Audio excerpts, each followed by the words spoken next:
A Bíblia diz no livro de Atos, no capítulo 17, nos versículos de 1 a 34. Tendo passado por Anfípolis e Apolônia, Paulo e Silas chegaram a Tessalônica, onde havia uma sinagoga dos judeus. Paulo, segundo o seu costume, foi procurá-los e por 3 sábados discutiu com eles a respeito das Escrituras, expondo e demonstrando ter sido necessário que o Cristo padecesse e ressuscitasse dos mortos. Paulo dizia: este Jesus que eu anuncio a vocês é o Cristo.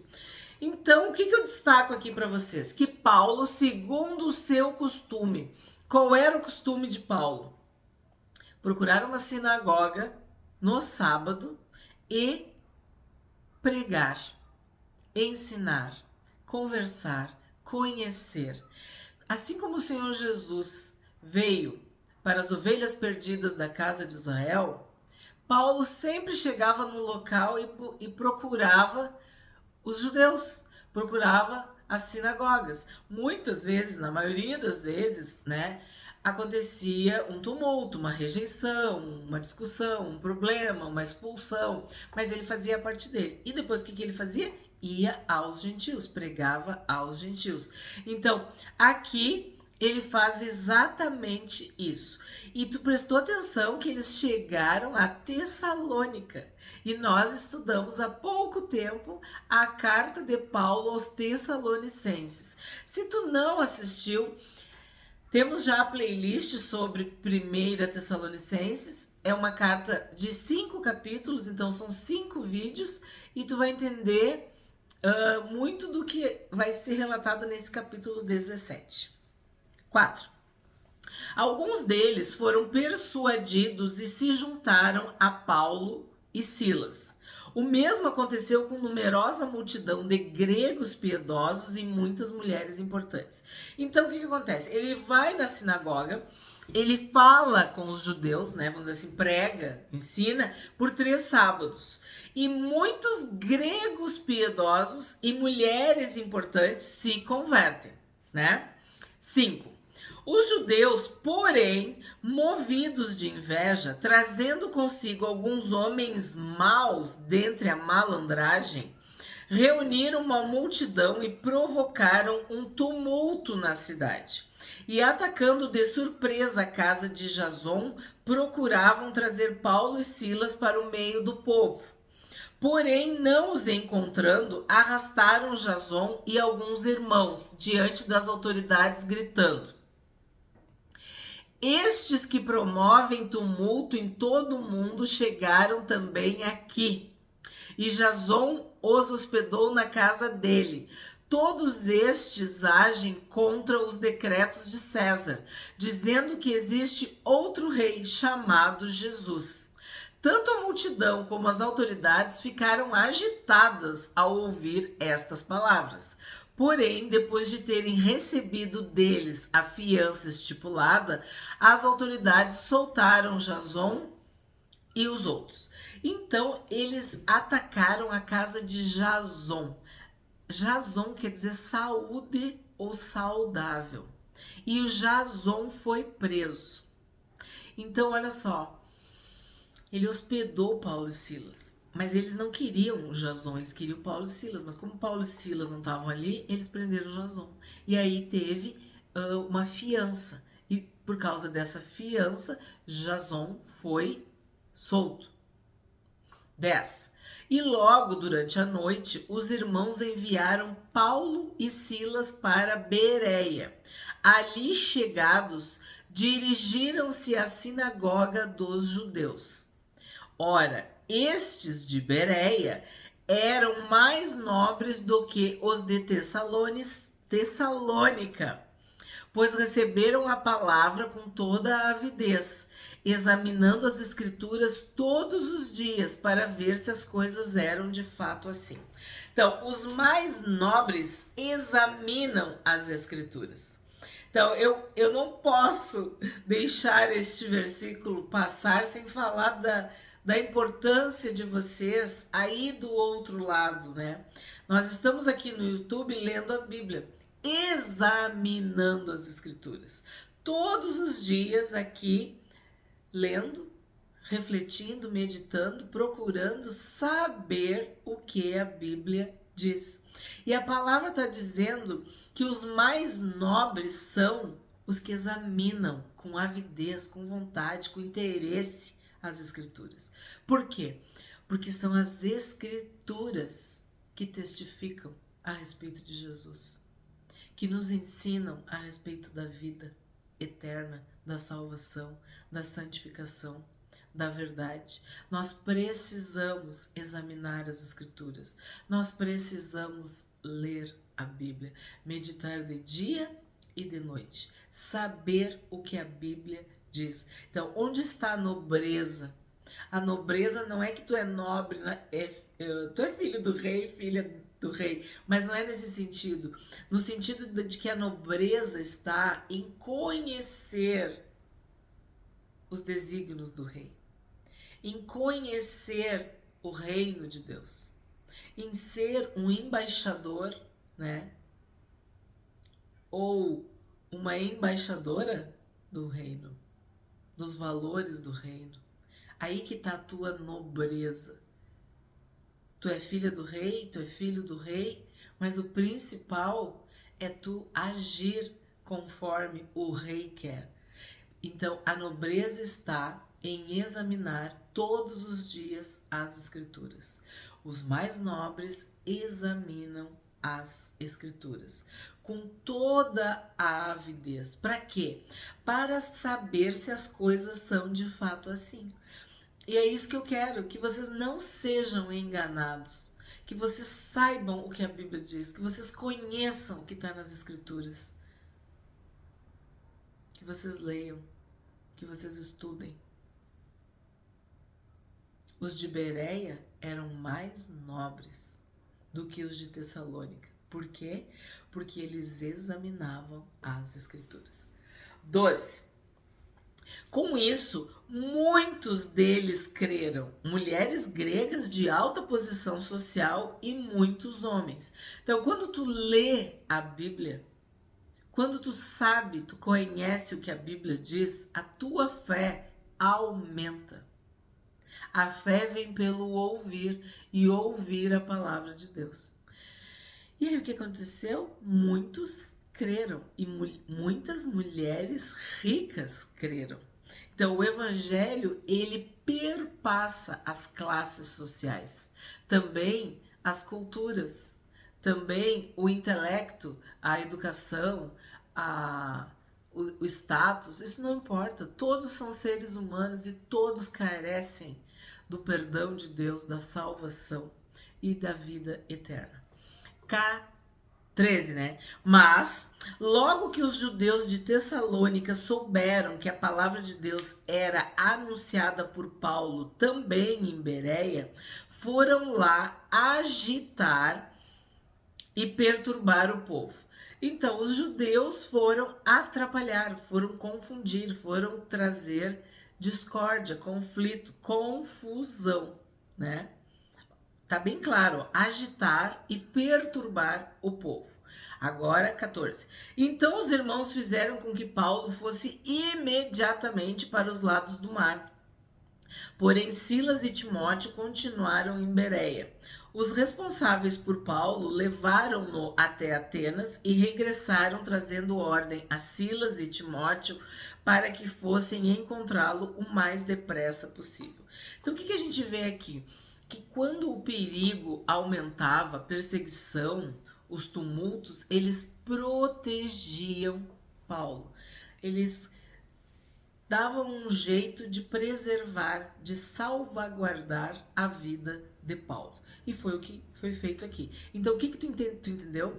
Paulo se afastou de Timóteo e Silas, né? Como Lucas segue contando, a gente deduz que Lucas acompanhou Paulo, mas como eu digo, é uma dedução do texto, né? A gente está deduzindo pelo texto.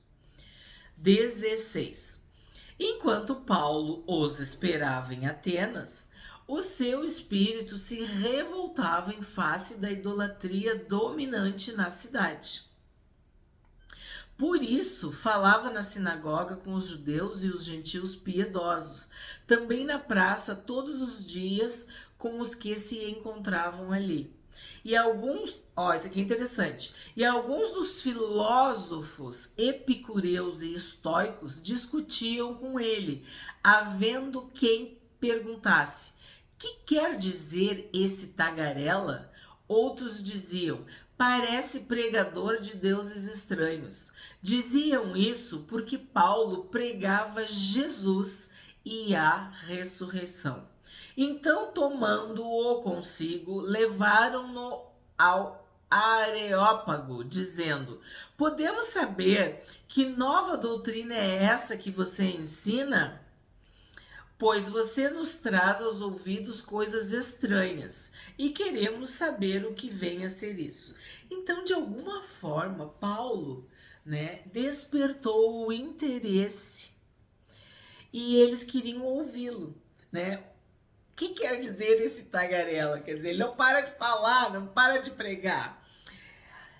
Paulo se revoltou com a idolatria. Paulo se revoltou contra a idolatria dominante na cidade. Ele via, lembra que ele é um judeu, né? Fariseu de fariseus, então ele era muito zeloso. E ele via tudo aquilo e o seu espírito se revoltava. Paulo pregava o quê? Pregava Jesus e a ressurreição. E eles consideraram isso uma nova doutrina, porque que história é essa de Jesus? Que história é essa de ressurreição? Então, explica para nós essa nova doutrina. 21. Acontece que todos os de Atenas e os estrangeiros residentes não se ocupavam com outra coisa senão dizer ou ouvir as últimas novidades. Muito interessante esse versículo, né? Eles queriam estar por dentro de tudo. Então, eles queriam estar por dentro das últimas notícias, né? Das últimas novidades, do que estava rolando aí, bombando, o que estava no hype. Eles queriam saber o que estava acontecendo. E Paulo, nesse momento, se aproveita, vamos dizer, disso para pregar a nova doutrina. Então Paulo, levantando-se no meio do Areópago, disse: senhores atenienses, percebo que em tudo vocês são bastante religiosos. Então eu tenho que falar um pouco sobre essa palavra, né? Areópago.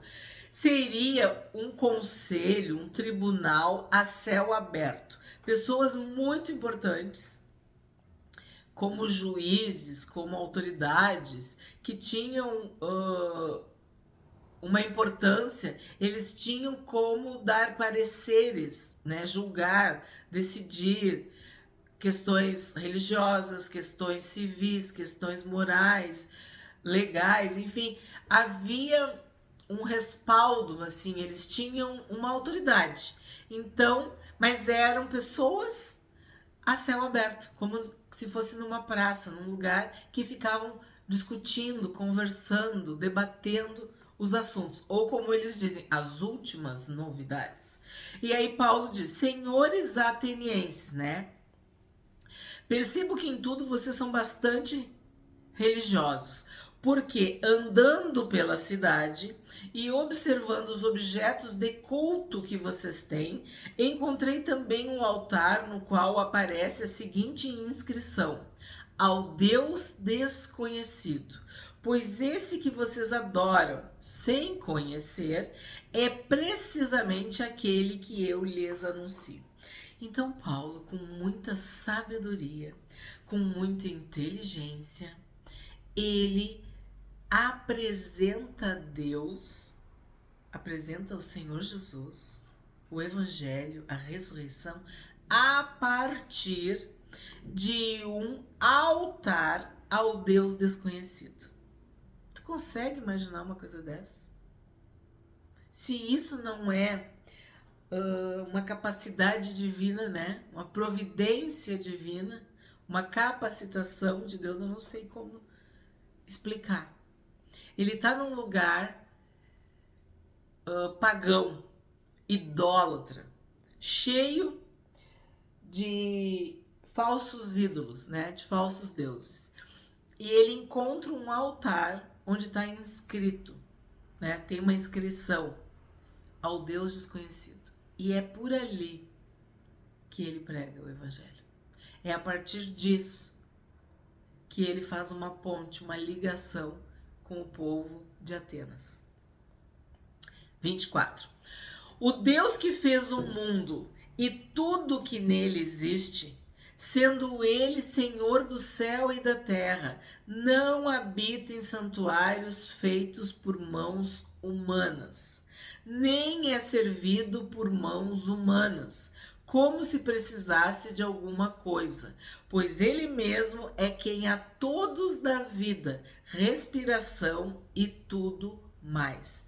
Então, o que nós podemos dar a Deus que não pertence a Deus? Tudo vem de Deus. Deus é o Criador.